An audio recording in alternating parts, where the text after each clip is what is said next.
ভারতের মন্দির রক্ষা করছেন বাংলাদেশের মুসলমানেরা। সম্প্রতি এমনই এক মন্তব্য করেছেন ভারতীয় রাজনৈতিক দল কংগ্রেস নেতা ও কলামিস্ট শশী থারুর। বাংলাদেশে যখন চলছে রাজনৈতিক অস্থিরতা, তখন হিন্দু সম্প্রদায়ের উপর হামলা, তাদের বসত বাড়ি ভাঙচুর আর অগ্নিসংযোগের খবর পাওয়া যাচ্ছে নানা স্থানে।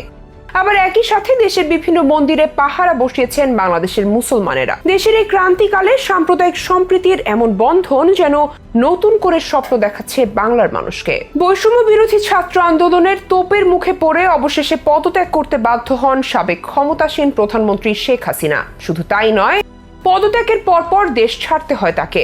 শেখ হাসিনার বিদায়ের পর যে রাজনৈতিক শূন্যতা তৈরি হয়েছে তা গুছিয়ে উঠতে ইতিমধ্যে গঠিত হয়েছে অন্তর্বর্তীকালীন সরকার। এই সুযোগে যেসব সহিংসতা ছড়িয়ে পড়েছে তা বন্ধে কথা হচ্ছে প্রতিবেশী দেশ ভারতেও। কথা বলছেন ভারতীয় সাংসদ শশী থারুরের মতো বিজ্ঞজনও। গেল 16 বছরের রাজনৈতিক প্রেক্ষাপটে এই প্রথমবারের মতো চ্যালেঞ্জ মোকাবিলা করে ব্যর্থ হয়েছে বাংলাদেশ আওয়ামী লীগ। কেবল ব্যর্থই নয়, নিজেদের রাজনৈতিক ভুলে ছাত্র জনতার উপর গুলি চালানোর মতো সিদ্ধান্ত নেওয়া হয়েছে, যেখানে মৃত্যু হয়েছে অসংখ্য ছাত্র জনতা। আর তারপর থেকেই শেখ হাসিনার বিরুদ্ধে সোচ্চার হতে দেখা যায় দেশের বিভিন্ন শ্রেণী পেশার মানুষদের, বিশেষ করে আইনজীবী, শিক্ষক, শিক্ষার্থীদের অভিভাবক, রাজনৈতিক নেতাকর্মী, এনজিও কর্মী, মানবাধিকার কর্মীরা একযোগে সোচ্চার হয়ে উঠলে শুরু হয় গণজাগরণ। আর সেই গণজাগরণের তোপের মুখে পড়ে শেষ পর্যন্ত গত 5 আগস্ট পদত্যাগ করতে বাধ্য হন বাংলাদেশের সবচেয়ে অভিজ্ঞ এবং সফল প্রধানমন্ত্রী শেখ হাসিনা। তারপর থেকে যে শূন্যতা তৈরি হয়েছে বাংলাদেশের রাজনীতিতে, তাতে দেখা দিয়েছে অরাজকতা, লুটপাট, ভাঙচুর, অগ্নিসংযোগের মতো নানা অপরাধ। একই সাথে হিন্দু সম্প্রদায়ের উপর বীভৎস নির্যাতন আর বসত বাড়ি পুড়িয়ে দেওয়ার মতো ঘটনায় উৎকণ্ঠা জানাচ্ছে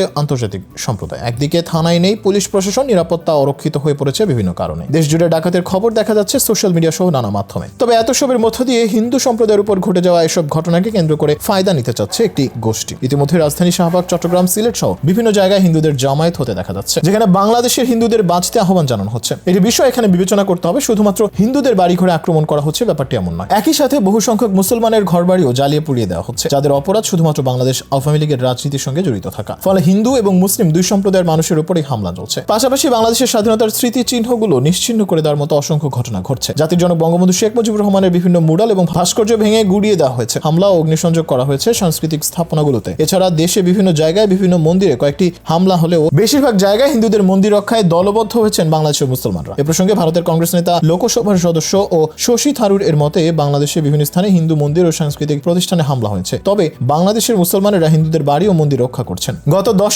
আগস্ট এনডিটিভির এক টক শোতে এসব কথা জানান প্রবীণ এই ভারতীয় রাজনীতিক। তিনি বলেন, শেখ হাসিনা ও আওয়ামী লীগ আমাদের দীর্ঘদিনের বন্ধু, তাকে আশ্রয় দেওয়াই সমীচীন। আশ্রয় না দিলে বরং লজ্জার বিষয় হতো। তবে বাংলাদেশে গঠিত হতে যাওয়া নতুন অন্তর্বর্তীকালীন সরকার নিয়ে ভারতের উদ্বিগ্ন হওয়ার কিছু নেই, কেননা ডক্টর মোহাম্মদ ইউনূস গোটা বিশ্বে সমাদৃত একজন সজ্জন মানুষ। বাংলাদেশ ভারত দীর্ঘদিনের ঘনিষ্ঠ বন্ধুত্বপূর্ণ সম্পর্কের বিষয়টি তুলে ধরে বলেন, এই সম্পর্কে মৌলিক প্রতিশ্রুতি হচ্ছে বাংলাদেশের জনগণের মঙ্গল। দ্বিতীয়ত, বাংলাদেশ রাষ্ট্র ও শেষে কোনো বাংলাদেশি নেতা। আমরা বাংলাদেশের জনগণের সঙ্গে আছি 1971 সাল থেকে। ডক্টর মোহাম্মদ ইউনূসের নেতৃত্বে বাংলাদেশে গঠিত হওয়া অন্তর্বর্তীকালীন সরকার ভারতের উদ্বেগের কিছু নেই বলে মনে করছেন সাবেক ও কূটনীতিক। তার মতে, এই অন্তর্বর্তীকালীন সরকার নিয়ে আমাদের উদ্বেগ ছিল। পাকিস্তান ও চীন ঘোলা পানিতে মাছ শিকার করার চেষ্টা করে কিনা অন্তর্বর্তী সরকার গঠন বা ইউনূসের বিবৃতিতে এমন কিছুর ইঙ্গিত নেই। ইউনূস শান্তির কথা বলেছেন, সংখ্যালঘুদের সুরক্ষার জন্য শান্তি স্থিতিশীলতার আহ্বান জানিয়েছেন। শেখ হাসিনাকে ভারতে আশ্রয় দেওয়া নিয়ে তিনি জানান, আমরা যদি শেখ হাসিনাকে সাহায্য না করতাম তাহলে এটা ভারতের জন্য কলঙ্কজনক হতো। আমি মনে করি বর্তমান সরকার ও বিরোধী দলের ভারতীয় নেতাদের সঙ্গে শেখ হাসিনার সুসম্পর্ক ছিল। তিনি ভারতের বন্ধু এবং ভারত তার বন্ধু।